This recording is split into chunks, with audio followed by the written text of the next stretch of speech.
સુરેન્દ્રનગર મહિલા ટ્રાફિક પીએસઆઈએ મહિલા ટીઆરબી જવાનને માર માર્યાના આક્ષેપ છે। મહિલા ટ્રાફિક પીએસઆઈએ મારી નાખવાની ધમકી આપી હોવાના પણ આક્ષેપ કરવામાં આવ્યા છે। માર માર્યાની ઘટના પછી સ્થાનિક પોલીસે ખાતાકીય તપાસ શરૂ કરી છે। પીએસઆઈ બગડાએ મહિલા ટીઆરબી જવાન જ્યોતિબા પરમારને માર માર્યો હોવાના આક્ષેપ કરાયા છે। મહિલા ટ્રાફિક જવાનને અન્ય પોલીસ કર્મચારી હેરાન કરતા હોવાના આક્ષેપ। મહિલા ટ્રાફિક જવાને અન્ય પોલીસ કર્મચારી વિરુદ્ધ જિલ્લા પોલીસ અધિક્ષકની રજૂઆત કરી છે।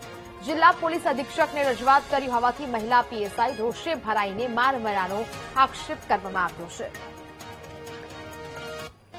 મેં કીધું સાહેબ મેં આપને રજૂઆત કરી હતી કે હરેશભાઈ મારા વિડીયો ઉતારે છે અને ફોટા પાડે છે, એ વસ્તુ મારી પાસે પ્રૂફ છે કે એ મારા ફોટા અને વિડીયો પાડતા હતા અને મેં એને કીધું કે મારી પાસે છે તો કે મને કે તે કીધું તું તો તે કે મેં હરેશનું તારે કાંઈ કહેવાનું થતું નથી, હરેશને હું રાખવાની જ છું અને હરેશ ઓફિસમાં જ રહેશે, હરેશને રાખવાનું જ છે એમ કરી અને મને બોલ્યા તાર જે ઉખાડું એ ઉખાડ લેજે।